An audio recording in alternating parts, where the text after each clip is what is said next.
একঘেয়ে পালং শাকের চচ্চড়ি তো খাই, আজকে যদি একটু বাদাম পালং খাই মুখটা ছাড়বে কিন্তু।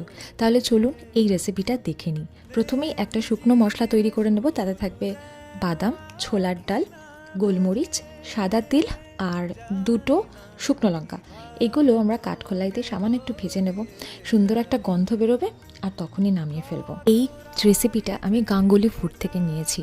আচ্ছা, এবার কড়াইতে তেল আর জিরে দিয়ে দেবো একটু রসুন কুচি, একটু ভাজা ভাজা হলে আদা বাটা আর কুচনো লঙ্কা দেবো, যেটা আমি শ্যুট করতে ভুলে গেছিলাম। পেঁয়াজ কুচি দিয়ে একটু ভাজা ভাজা করে দিয়ে দেবো মটরশুঁটিটা। মটরশুঁটির গায়ে একটু ফোসকা পড়বে, তখন দেবো টমেটো। এর সাথে দেবো নুন, হলুদ আর কাশ্মীরি লঙ্কা। এটা আমি কতক্ষণ ধরে রান্না করব, যতক্ষণ না এরকম হয়ে যাচ্ছে। এবার দিয়ে দেবো পালং শাকগুলো। পালং শাকগুলো কিন্তু আগে ভালো করে কুচিয়ে ধুয়ে নেবেন।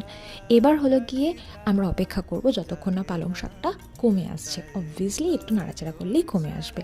আর এই যে আমরা তখন মশলাটা ভেজে রেখেছিলাম, এটাকে একটু ভালো করে পেস্ট করে নেব। পালং শাকটা কমে আসলে ক্রিমটা দিয়ে একটু 3-4 মিনিট ভালো রকমভাবে হাই ফ্লেমে কিন্তু নাড়াচাড়া করব। আর সাথে দিয়ে দেবো মিক্সার জারটা ধুয়ে একটু জল। এরপর ভালো করে নাড়াচাড়া করার পর একদম ধীমে ধীমে আমরা এটা রান্না করব। একটু দেবো কসুরি মেথি দিয়ে বারবার ঢাকা দিয়ে দিয়ে রান্না করব। আর হ্যাঁ, যদি প্রয়োজন পড়ে তবে অবশ্যই কিন্তু আপনারা গরম জল অ্যাড করবেন, যেটা আমি অ্যাড করেছিলাম। গরম জলের প্রয়োজনীয়তা তখনই যখন দেখছেন জিনিসটা অনেকটা শুকিয়ে আসছে। আর তারপর দিয়ে দেবো চিনি। অবশ্যই যারা চিনি পছন্দ করেন স্বাদ মতন চিনি দেবেন। পছন্দ না করলে জিনিসটা কিন্তু চটপটা হবে, কিন্তু চিনি দিলে একটু ব্যালেন্স হয়।